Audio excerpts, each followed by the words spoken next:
Hello. I hope you guys all can see me.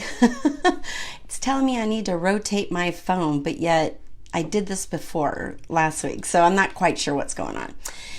Anyway, I want to welcome you to Divine Travels by Terry, and I am a full service travel agent, and I am here to help everybody find the dreams of travel that they want to do. Now, I know a lot of people out there just want to experience travel, and I want to give that to, I want people to be happy to travel. So, so anyway, I'm going to briefly go over some things. We're going to talk about today traveling with children, kids, teenagers, small infants.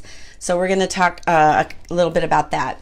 And I must confess that, I am sideways. I see what's going on with this thing. Be patient with me. We may be having technical difficulties. There we go. I think that's better. Okay. So, first of all, I must confess that I don't know a whole lot about traveling with kids, little kids. We never really did go to on vacations, like to cruises or to resorts or anything like that. Mostly ours was going on camping trips. So I had to do a lot of research and reach out to my professional moms out there. Hi, Mandy. How are you guys doing? Thank you all for coming. We're just going to touch base on some traveling with small kids and kids and teenagers. So anyway, what I wanted to do was I'm going to be telling you some things that I did some research on, and then I want you later on in this video to tell me any ideas that you guys or tips that you have tried and have done. And I am open to anything. I have all the kids. So first of all, I can't even imagine how overwhelming and stressful it is to travel with kids, especially young kids.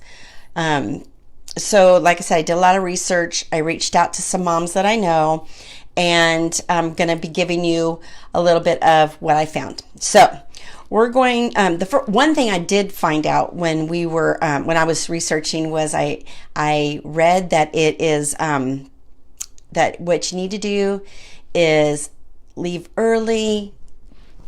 Don't be so stressed. Give yourself plenty of time and take your time. So that's important, because I don't know about you, but I know a lot of people, not me, I always get to the airport like 2-3 hours ahead of time, but there are a lot of people who go at the last minute and they're running through the airport. So I don't want you to be that way, because you're already stressed out, especially with the kids in tow. You guys are all trying to keep track of the children, especially going through security. So one of the things is when you're on airplane, if you're traveling with a baby under 2 years old, or any kids, it's very important to bring your birth certificate for that child. They will ask for it, so it's better to have that. If you have a passport, great, that's fine. And if you don't, I recommend, if your kids are a little older, probably to get one, especially if you're looking to travel a little bit more out.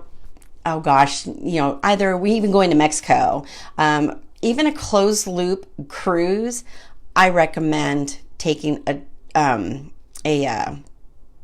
passport. And the reason why is because if something were to happen over there and you needed to get home, you need to make sure that if you need to get home in like real fast and take a plane, that you're going to need that passport to get them on there. So let's see. What else? I talked to my daughter-in-law, Deanna. If you're out there, thank you for your help on this. But she recommended, if you have a small infant, to carry the baby in the carrier. It's much easier to get through security, and they typically will not ask you to remove the child. So it makes it much easier to go through security. And then once you're out of security, then you can use a stroller to get around the airport. But she also recommended to make sure that you put the baby back in the carrier when you're boarding the plane. It makes it easier to find, to maneuver through things instead of carrying that stroller, because they want you to break down the stroller before you get in. So Let's see. Oh, what was the other one? Oh, make sure. Oh, another tip. Because you're when you're taking off and you're landing, you have a you're going through a rapid elevation change. So one thing to do is make sure that your babies have a bottle. Maybe gum for the little kids, because for me, even I'm an adult and my ears still plug and sometimes they do hurt. So I definitely would recommend having the baby to have a bottle.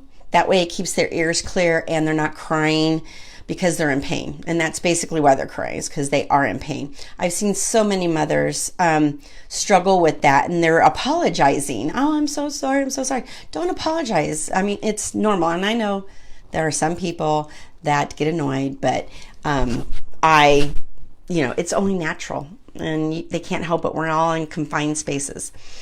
Another thing is when you get to the ticket counter at the gate, ask an agent, can you find us a seat with an empty middle seat? Having that middle seat is great to have. It gives you extra room. But with planes, no, not right now because there's nobody on planes, but moving forward, it's good to have that space. And the planes are going to get busier and they're going to get full. And so it's going to make it difficult to find that. But another tip is to also, when you're getting your seats, when you're ticketing your seats, try to get a bulkhead in the middle of the plane. It gives you more leg room, and it gives you a place for the child, if it's a toddler, that they can play with their little cars or what have you. Older kids, or maybe even some young toddlers or older toddlers, I'm sorry.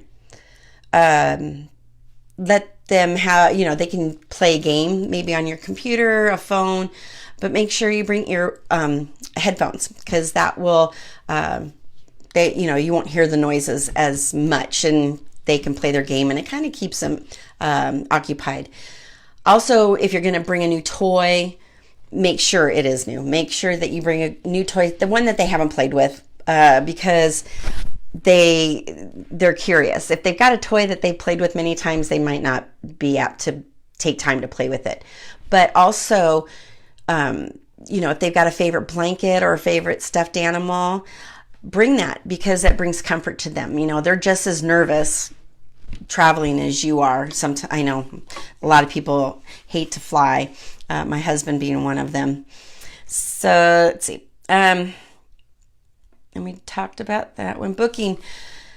Okay, so let's focus on carry-ons. So the carry-on, make sure that you have change of clothes for the child, and I'll give you a story here later. Okay, I'm going to butcher this word, but it's microbial wipes. I know that's not the way that you pronounce it, and gel, and it must contain at least 60% of alcohol. So make sure you have those. Things happen. You can wipe down stuff. The kids get sticky, all that good stuff. Bring something to eat and drink. Bring a sippy cup so that it doesn't spill. Bring pack some snacks, and make sure that it's they're easy to pack. Easy to pack snacks so they're not messy and they're not spilling everywhere. They've got some great little things now. In fact, I think one of my granddaughters has them. Just little containers that have little caps on them, and you just they get them out, but it doesn't spill. So if they drop them, nothing comes out of them. And I think that's really cool to have. Okay, so I talked about the change of clothes. So this, I'm going to tell you a little story. Was flying back. This was, 5-6 years ago. Flying back from Qatar. We had flew from Qatar to Germany, and then we were going to take the last leg from Germany to Colorado, because that's where I was at the time, and this was for work. And this lady was traveling alone with a baby and a little girl. And the poor thing, I felt so bad for her. The little girl was in the bathroom, and they had the accordion doors. So it wasn't even the regular doors in the bathrooms. They were accordion doors. She got herself stuck in there. She's screaming. her mom's trying to get her, but the baby she has in her arms is throwing up everywhere. So my boss screamed at, he goes, Terry, I need your wipes. And I thank God, I never carry wipes, but I had wipes with me that day and was able to give them to her, get them cleaned up, get the child out from the bathroom. And this poor woman, I felt so bad for her, but we got her all cleaned up. She was good to go. And I didn't hear anything from the kids after that. I think everybody fell asleep. So that's my story. So that's why you need your change of clothes. And yeah, I couldn't even imagine that. So another thing I want to talk to you about is travel destinations. So because of the COVID-19 and as we slowly start to open up, I think more and more people are going to probably travel domestically for the rest of this year. I don't even know what that looks like. We're still trying to see what's going to transpire, how cruise lines look, how air travel looks. So I think talking to some friends, they're going to be focused on domestic travel, which I think is a great idea because there are so many places in this beautiful country to visit. And I'm going to share a couple of those with you and things that you can do there.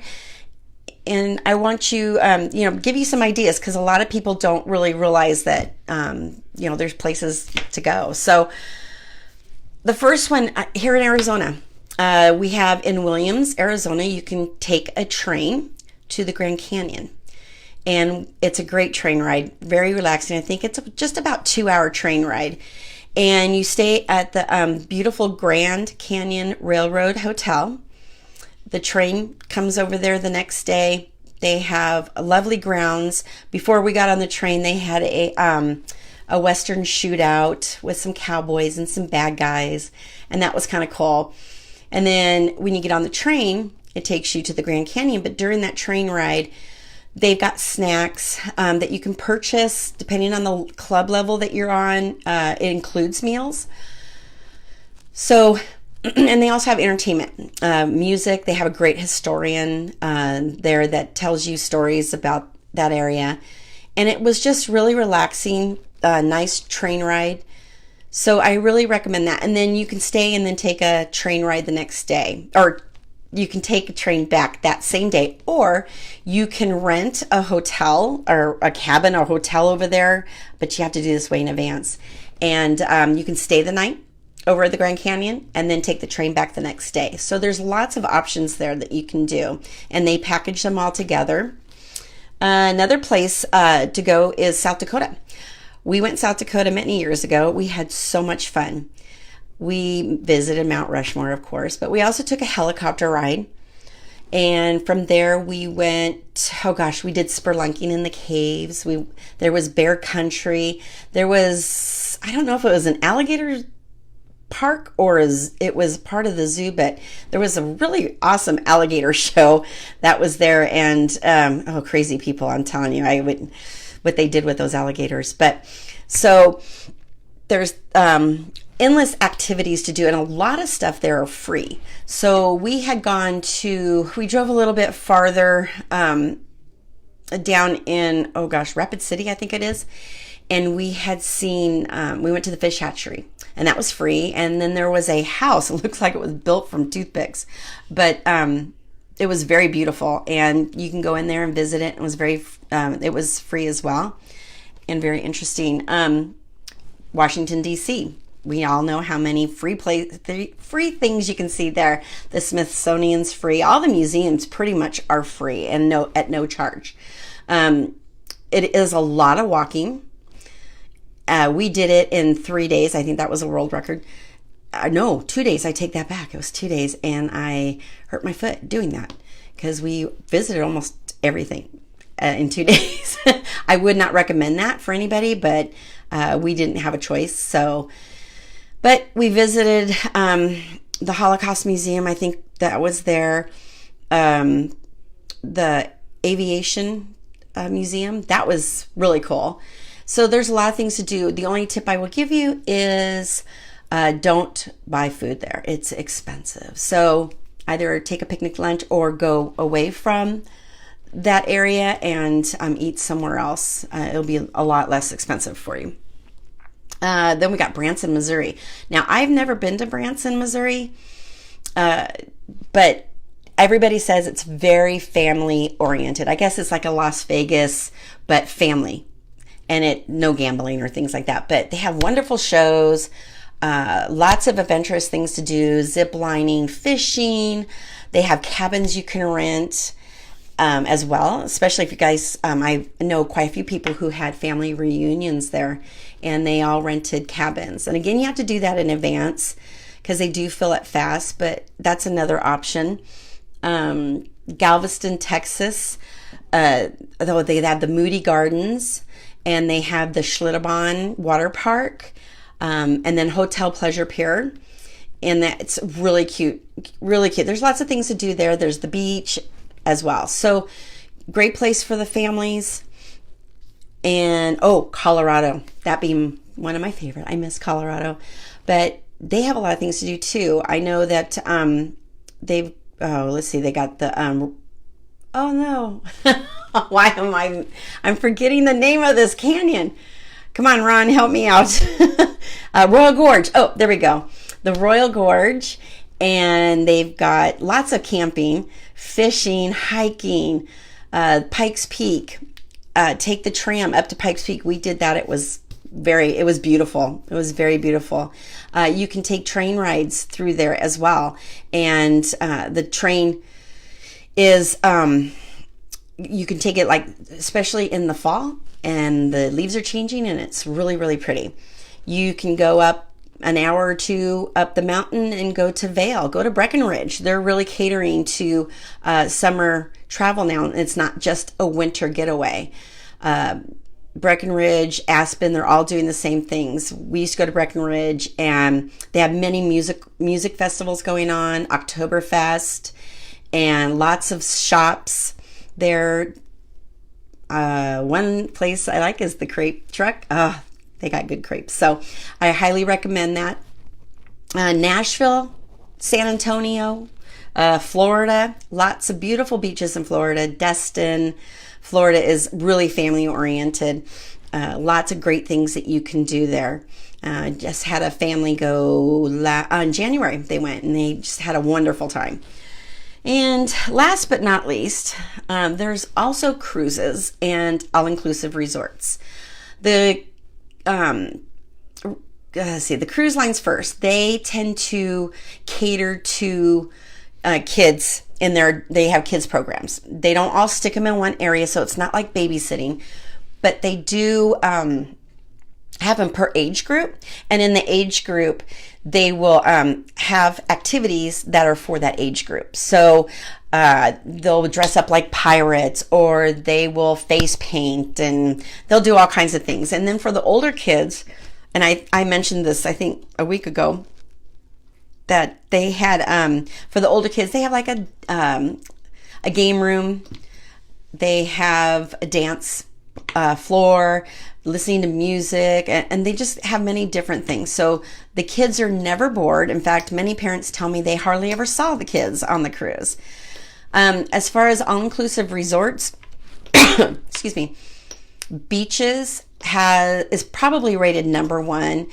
They're owned by Sandals. So Sandals and beaches are the same. It's just Sandals is adults only, and beaches is for families. And they have wonderful activities, all inclusive. So everything is included. All the water sports typically are included as well. But most resorts, even in Mexico, Dominican Republic, Jamaica, they all will have family resorts that are just for families. And they will have not only day clubs, or I think they call them day clubs or day programs, that they keep these kids entertained, and they'll even have their own water park. So it's not like, you have 1,000 of these kids in your pool. So they typically have an adult only pool, and then they'll have a little kid area where they have water slides, water fountains, just different things. So some of them are, there was one that had a big old pirate ship, so they enjoyed that a lot. So again, it's separated to where not all the kids are together, even on the resorts. But they also so most kids programs will go to especially on cruises, they'll go to 10 p.m. and then they'll have babysitting afterwards. If that's what you choose to do, stay out a little longer, catch a late night show or something, then they will have babysitting. And all these people are vetted. They are licensed and you know what I mean. Yes. Anyway, I got my brain there. Sorry about that. And so overall, there is lots to do. And I hope that you guys will look at this and think of things to do with your family, because during this whole COVID quarantine, it wasn't just affecting us and people's jobs and stuff, but it really did affect the kids. And they were going crazy. They were just tired. They were bored. And, I think it's a great time to get out and see the USA. Now, with that being said, I know there's still a lot of places that are closed. So every week something else will open up. Disneyland, Disney World, Universal Studios, they are not open yet. I am curious to see how they're going to do that. But also, but Disney Springs is open. I think I said that right, in Florida. Disney Springs is open, and I think only limited shops are open in there. So at least that's a start. So what I would like to do right now is just ask you all, do any of you have any tips for traveling with kids, or maybe a destination, a place to go? I would love to share those with the other people on here. Anyone? Any questions? No? Okay. So what I'll do is I'll close with this. If you are thinking about going somewhere domestically, that's great. Let me know. I would love to be able to create something for you and your family, a package deal with flights, and get you somewhere instead of your home or your backyard. So, you know how to reach to me here on my Facebook. You can go to my website, which is divinetravelsbyterry.com. And I will ask you, okay, so one of the two things I wanted to mention is, closing this out here, is I am going to probably be switching this to a YouTube channel, and then it will feed into Facebook. I haven't gotten there yet, still learning. So, be on the lookout for that. And then I also am asking you if you could please share the video. I know I'm not a great presenter by any means, but it would be wonderful if you could share that on your page. And the reason why is because Facebook has really tightened it up for small businesses. And in order to be recognized and kind of put higher up in the algorithms, it's the more views that I get. So if you could please share my page, I would truly appreciate it. I can also probably, there might be a client out there, a future client for me that needed to hear this as well. So Andrea, I'm sorry. They tend to let you board the plane early when traveling with kids. Yes, they do. And take advantage of that. Some people don't. But if you have little ones, yes, take advantage of that for sure. And I think that's it for now. So if anybody doesn't have any other questions or any tips, I will say goodbye and thank you for watching. I really appreciate you guys spending your Sunday with me for just a little bit, and I hope to see you guys next Sunday. I'm thinking my next week's topic is going to be on Kauai, and I'm excited about that one because we're going in the end of September. So I've been there before. It's beautiful, but my husband hasn't. It's our 25th wedding anniversary, so we're going with nobody. It's just us. I also want to go out here and say happy anniversary to my sister and brother-in-law, Lisa and Gary Feldman. It's their anniversary today. I love you both. You've been tremendous help for me, and I I love you guys. Everybody have a great Sunday. See you later. Bye-bye.